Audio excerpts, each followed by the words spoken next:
Dahlia Owens was halfway through her usual evening walk with her golden retriever, Maple, when the blaring wail of a fire alarm pierced through the warm spring night air.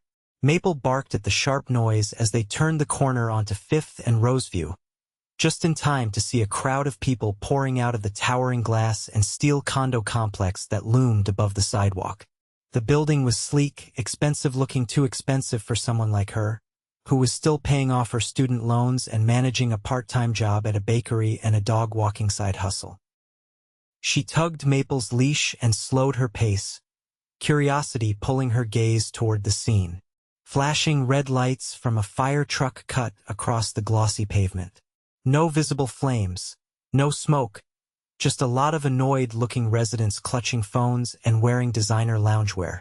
Then she saw him.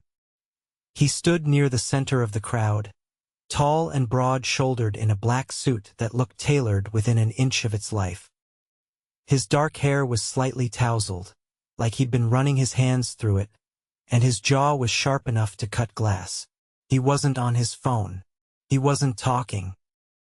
He was just watching her, their eyes locked. Dahlia blinked, startled, and quickly looked away. People like him didn't stare at people like her. She was in leggings, an oversized hoodie with a faded cartoon on it, and had a poop bag in her hand. Not exactly runway ready. Maple, however, had other plans. With a happy bark, the retriever yanked forward, dragging Dahlia straight into the chaos. "No, Maple, wait, Maple," she hissed, trying to plant her feet, but it was too late. Maple beelined toward the man in the suit like he was made of bacon.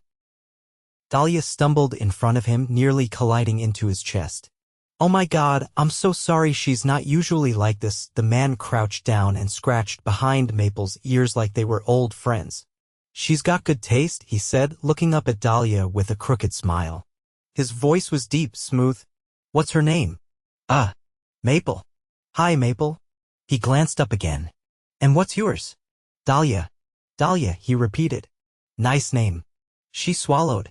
"Sorry again. I didn't mean to interrupt. I didn't realize that the building was on fire," he said, standing now, towering over her. "It's not. False alarm. Someone probably set toast on fire." He didn't look annoyed, though. He looked amused and interested. Way too interested. "I should go," she said, tugging Maple back gently. "Wait."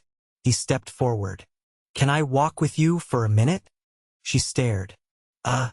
Why?" He tilted his head. "Because I'd like to." She hesitated, then glanced at the fire crew. It didn't look like he needed to be anywhere. She didn't know why she said yes.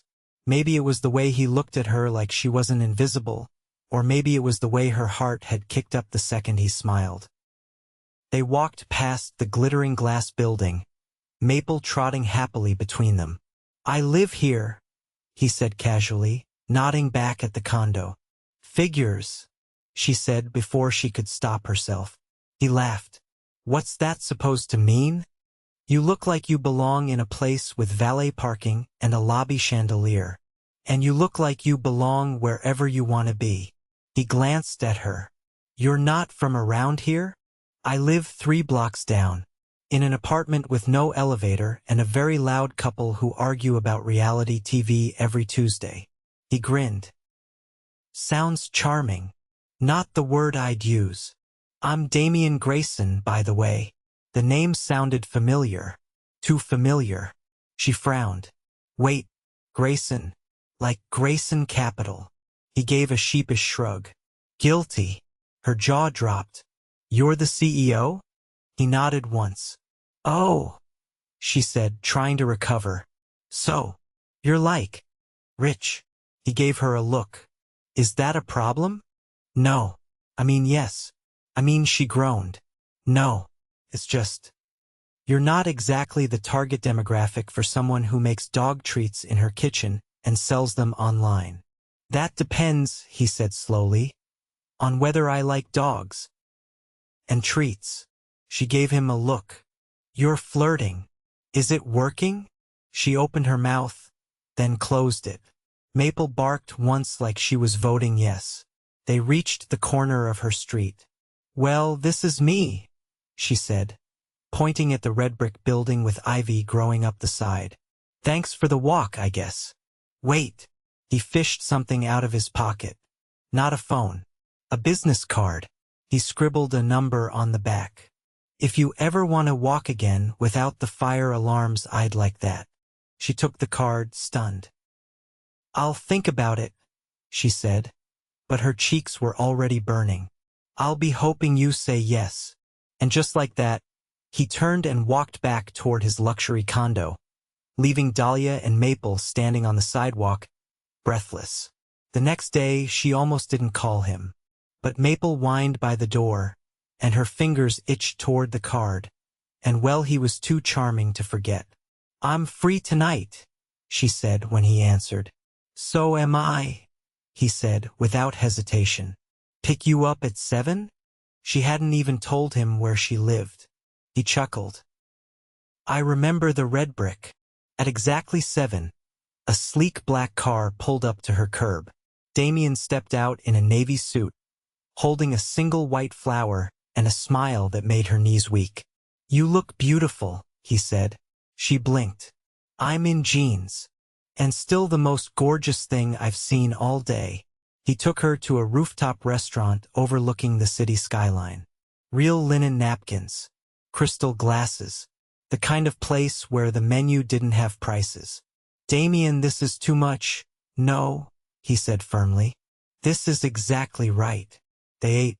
They laughed. Her nerves melted away with every story he told, every time he looked at her like she was worth all the money in the world. And when he walked her to her door hours later, he didn't even try to kiss her. He just looked at her like he already knew. Like he was already falling.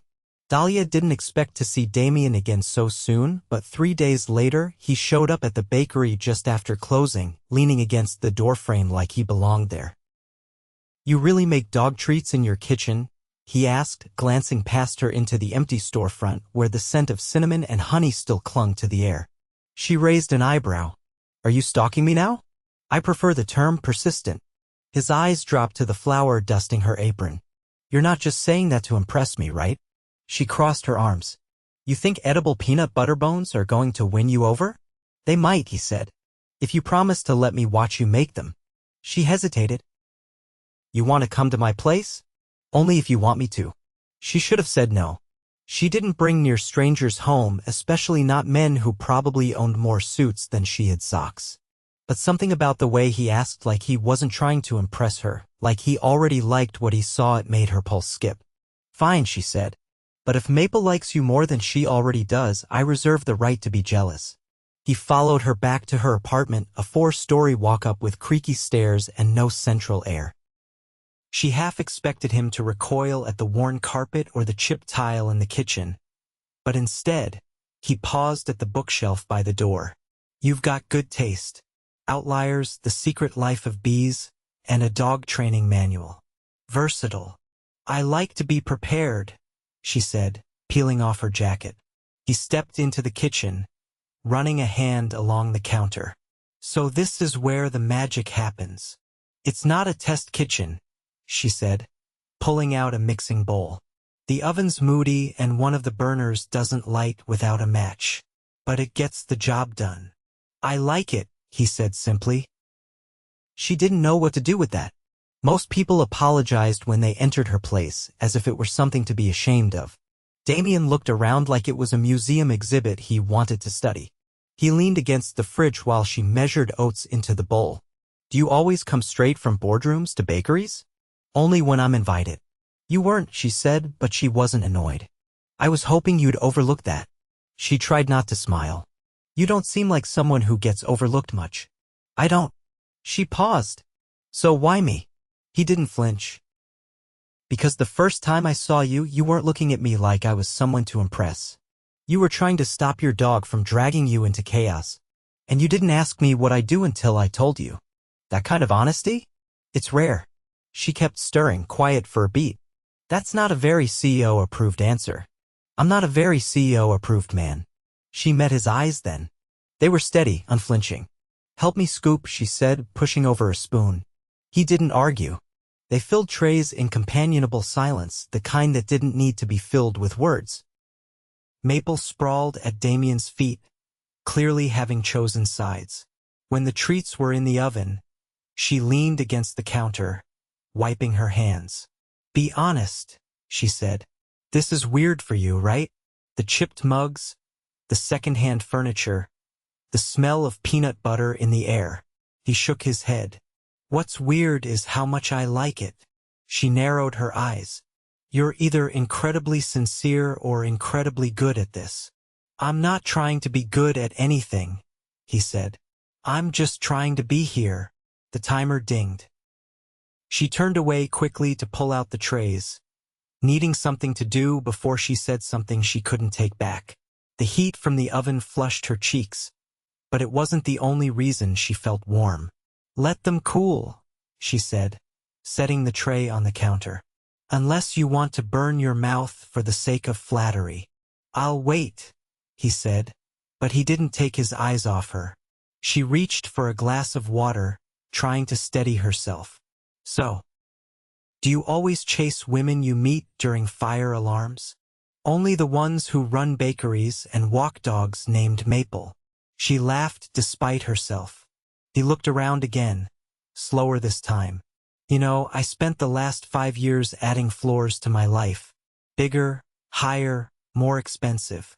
And yet, this kitchen feels more real than any of it." She leaned against the counter beside him. "You're not going to do the whole tortured billionaire speech now, are you?" "No speeches," he said. "Just truths." "You're dangerous," she murmured. "Only if you let me be." They stood there, the smell of warm oats in the air, Maple snoring under the table, and something between them tightening like a pulled string. She didn't move when he reached out and tucked a stray hair behind her ear. "I want to see you again," he said. "Not just for dog treats." "Are you sure?" she asked. "Because I can't offer rooftop dinners every night." He smiled, softer this time. "I'm not here for the view." She didn't kiss him. Not yet, but her hand brushed as when she slid the tray toward him.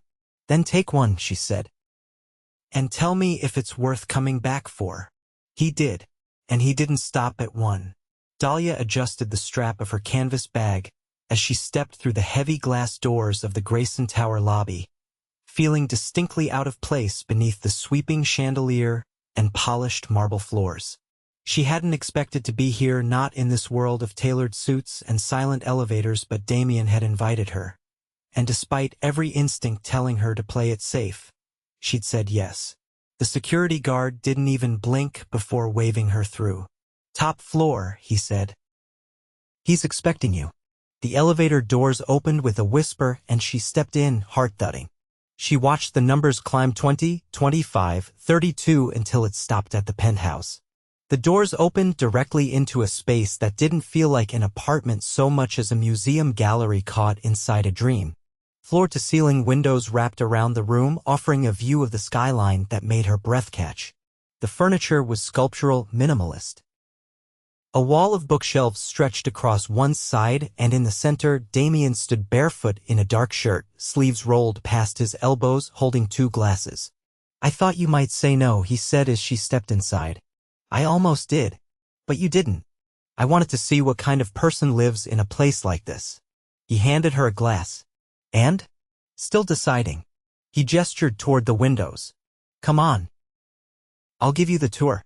She followed him through the space as he pointed out details: an antique record player, a restored Eames chair, a photograph of a mountain range that he'd taken himself during a solo trip to Patagonia. "You took this?" she asked, stepping closer. He nodded. "It was a bad year. I needed to disappear for a while." "What happened?" "My father passed, and I inherited everything, including the company. I wasn't ready, but I didn't have a choice." She studied his face, quiet, unreadable. "Why didn't you tell me that before?" "Because I didn't want to lead with grief. And because I like how you look at me without knowing everything. I don't think anyone's ever accused me of being mysterious," she said, sipping her drink. "Maybe not mysterious," he said, "but surprising." They moved to the balcony, where the city pulsed below them in gold and violet light. She leaned on the railing, her hair catching the breeze. "What do you see when you look at all this?" she asked. "Responsibility," She turned to face him. Not power. That too. But it comes with weight. She tilted her head. You ever wish you could trade it? He didn't answer right away. I used to, he said. But lately, I don't know. Some things are changing. Like what? Like me. The quiet between them stretched, but it wasn't empty. It was charged, humming with something unspoken. Why did you really ask me here, Damien? He stepped closer, his expression unreadable. Because I don't want to feel like I'm living in a world that only looks good in pictures anymore. She didn't move as he reached out and brushed his fingers against her wrist. I want something that feels real. You feel real. Do you always move this fast? I don't move at all. Not until you. She could hear her pulse in her ears. You barely know me. I know you're honest when you don't have to be. I know you let your dog sleep on your couch even when she's damp from the rain. I know you laugh when you're nervous and you never fake reactions. That's more than I've known about anyone in years. She swallowed, carefully setting her glass on the balcony ledge. This is dangerous, she said. I know. And complicated. Yes. She stepped back from the railing. I'm not looking to be someone's rebellion against a lonely life, Damien. That's not what this is. Then what is it? He didn't answer with words. He stepped forward and kissed her, not rushed or claiming, but like he'd been waiting for permission. It was slow, deliberate, and when he pulled back, his voice was low. It's something I want to build. If you'll let me. She touched her lips, the cool air biting at her skin. You're very convincing. I'm not trying to convince you. I'm trying to be honest. She stared at him, heart thudding. I need time, she said. You can have all of it. When she left that night, he didn't walk her to the door. He just watched her go, like he was memorizing the way she moved through his world. The next morning, there was a box on her kitchen counter. Maple barked once as she opened it to find a collar deep red leather, stitched by hand with a tiny gold tag that read Maple Owens Grayson. Her breath caught and she turned the tag over. No message, just a number, and beneath it, a tiny engraving, Hours. She stared at it for a long moment before pulling out her phone and dialing. I'm coming over, she said when he picked up. I'll be ready, he said, and he was. Dahlia stood in the center of Damien's penthouse, her fingers trailing over the edge of the massive piano near the window. A soft drizzle tapped against the glass behind her, the city blurred and glowing in the gray light. She hadn't planned to spend the entire day here, but after last night, after everything finally shifted, leaving had felt impossible. Damien came up behind her, his freshly rolled sleeves brushing her bare arm. I've been thinking, he said, about that cafe space on Mercer. The one with the floor-to-ceiling windows. She turned. The one with the broken for lease sign? He nodded. I bought it. Her eyebrows lifted. You what? I drove by last week, saw the way you looked at it when we passed. You paused. That pause said everything. I didn't say anything. You didn't have to. She stepped away from the piano, arms crossing instinctively. You can't just buy buildings for me, Damien. I didn't buy it for you. His voice stayed calm. I bought it because I want to invest in something that feels like a future. And I want that to include you. She stared at him, stunned. I know it's fast, but I also know what it looks like when something's real. I've built things that never mattered. This. He gestured between them. This matters. She walked toward him slowly. You don't even know if I want a bakery. You don't have to. You could turn it into a dog treat boutique, a floral studio, a bookstore. I just wanted to give you the option. She blinked against the tightness in her chest. I'm not used to people giving me options. You're used to people giving you limits. She nodded once. He took her hand. So tell me what you want, Dahlia. She looked around the penthouse. All glass and steel. A place that had once felt so far from her reality, and now felt like a piece of her story. Her eyes returned to him. I want to stop feeling like I have to apologize for wanting more. Then don't. And I want this, whatever this is between us, to exist outside of the city skyline and private drivers. He stepped closer. Then come away with me. Her breath caught. Where? I've got a property upstate. It's quiet, surrounded by woods. No cell towers for miles. It'll be just us. No board meetings. No marble lobbies. Just time. She hesitated. I have work. I already spoke to the bakery manager. Told her I'd pay her to cover your shifts. She said she'd do it for free. You called my job? I called to ask if they'd miss you for 3 days. They said it'd be a miracle if they didn't burn the scones. A laugh escaped her lips. You're impossible. I'm hopeful. The rain picked up outside, streaking the windows with silver light. She swallowed. 3 days? Just 3. He leaned in, voice softer now. Nothing dramatic. No expectations. Just come see what it feels like when the world stops spinning. She nodded. The drive was long, winding through hills and quiet stretches of pine that smelled like earth and sky. They arrived just before dusk. The house sat at the base of a slope, weathered stone and warm wood, with ivy creeping across its facade and smoke curling from the chimney. Inside, it was all flickering firelight and worn leather chairs. No polished surfaces. No glass walls. Just a kitchen that smelled of cedar and something roasted, and a bedroom with a wool blanket folded neatly at the foot of the bed. That night, they sat on the porch, wrapped in a shared quilt, listening to the wind move through the trees. I used to come here when I was a kid, Damien said. Before everything got complicated. Before my father made me memorize stock indices instead of campfire stories. You ever think about selling it? Once. Right after he died. I thought if I sold this place, I could stop feeling like I was chasing a ghost. But then I came back and realized I wasn't chasing him. I was avoiding myself. She rested her head against his shoulder. Do you regret it? No, he looked down at her. Because if I hadn't come back, I wouldn't be sitting here with you. They spent the next day without clocks. Walks through the woods. Coffee over a crackling fire. She found herself laughing more than she had in months. At one point, she caught him staring as she tried to coax Maple out of a pile of leaves. What? She asked, brushing pine needles from her hair.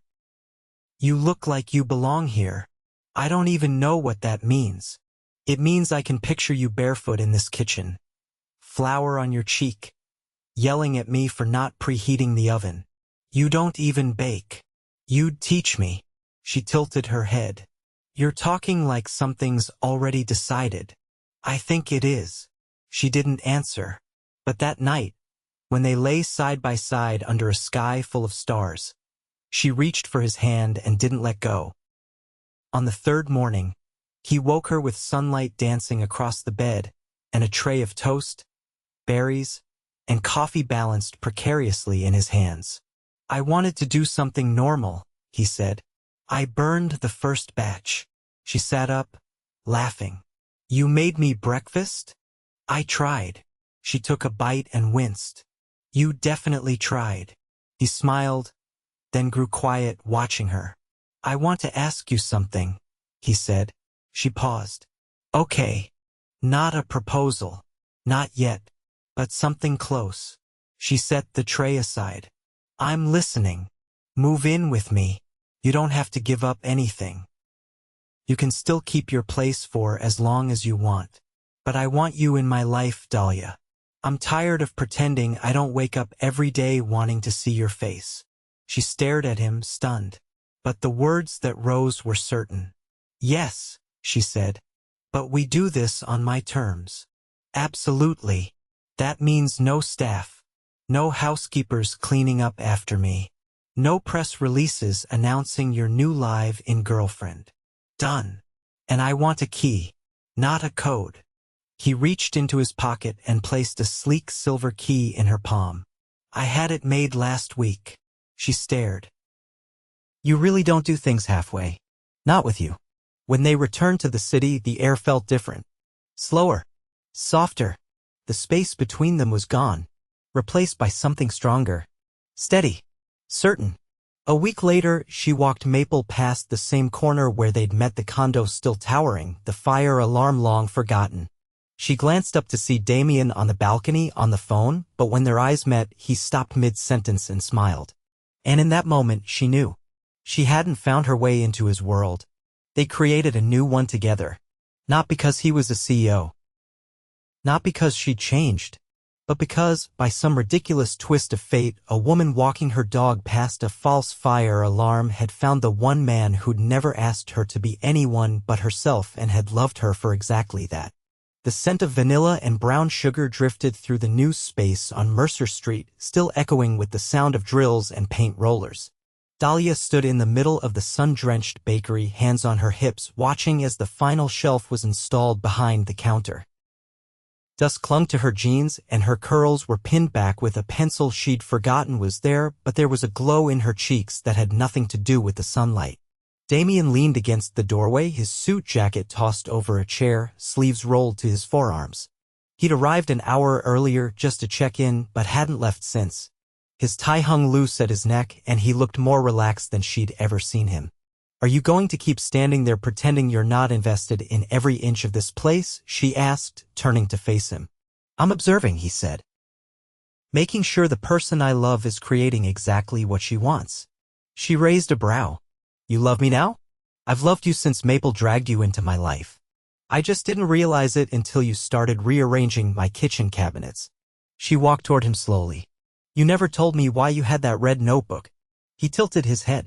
"The one with the handwritten dog treat recipe sketches?" She nodded. "I bought it after our third night together. I thought if I was going to make this work, I needed to understand your world. So I started writing down everything you said that made me feel something." She blinked. "You took notes on me?" "I studied you," he said. "The way I study anything that matters." A laugh escaped her, soft and disbelieving. "That's either deeply romantic or borderline obsessive." He stepped forward. "Maybe both." She rested her hands on his chest, fingers curling into the fabric of his shirt. "You know this bakery opening means I'll be here constantly. Covered in flour. Exhausted. Probably a little cranky." "Good," he said. "That's when you're most yourself." She looked up at him, her voice quieter now. "You're not going to get bored, are you? I've had every distraction money can buy. None of it ever made me feel alive. You do." Before she could say anything else, the contractor cleared his throat awkwardly from the back of the room. "Sorry to interrupt," he said, "but someone just dropped this off." He handed Dahlia a box wrapped in navy paper with a crisp white ribbon. There was no tag. She opened it carefully, lifting the lid to find a single key resting on a velvet cushion.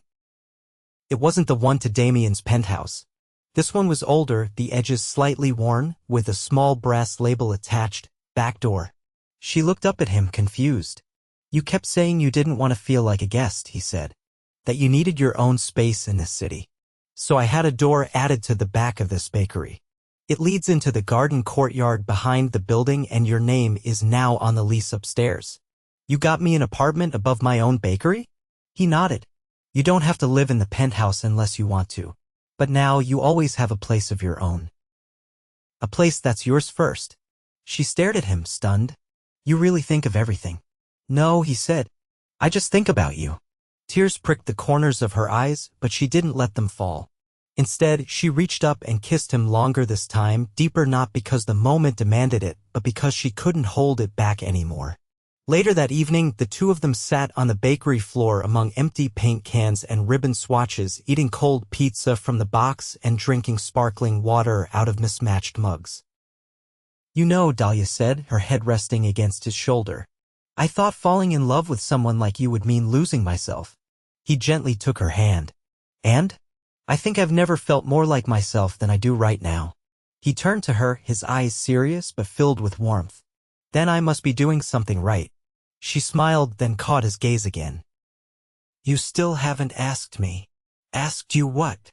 "The thing people usually ask when they buy keys and sign leases and start planning gardens behind bakeries." His lips twitched as he reached into his pocket and pulled out a small velvet box, already worn around the edges like he'd been carrying it for weeks. "I was waiting for the right moment," he said. She sat up straighter, eyes wide. He opened the box slowly, revealing a delicate, antique ring with a sapphire center wrapped in gold filigree. "It was my grandmother's. She gave it to my mother, who gave it to me. She said I'd know when it belonged to someone else." "Damien, I don't want to change anything about your life. I just want to be in it. Every morning. Every night. Every minute in between." She didn't let him finish. She threw her arms around him, nearly knocking the ring from his hand. Yes, she whispered into his shoulder. Yes. Of course it's yes. They laughed, and when he finally slid the ring onto her finger, it fit perfectly. 6 months later, the bakery opened to a line that stretched around the block. The name on the sign read Maple and Honey, and inside, every shelf was filled with small batch pastries and hand-pressed dog treats that sold out by noon most days. Damien was there for the grand opening, standing behind the counter in a white apron, awkwardly handing out napkins and grinning like a man who'd just won the only game he ever truly wanted to play. They married in the garden behind the building, beneath strings of golden lights and the smell of lavender. It was quiet, intimate, just a few close friends, a jazz trio, and a cake with too much lemon zest because Dahlia insisted she liked it that way. As they danced their first dance under the stars, she leaned into his chest and whispered, "I never thought I'd fall in love with a billionaire." He held her tighter. "I never thought I'd fall in love at all." Maple barked once from the edge of the dance floor, tail wagging wildly, and someone handed her a bite of cake under the table. They stayed in that garden long after the music faded, wrapped in each other, surrounded by everything they built. Not because of money. Not because of timing. But because, somehow, impossibly, they had become each other's beginning. And nothing, not the city, not the past, not the world they'd left behind, could take that away.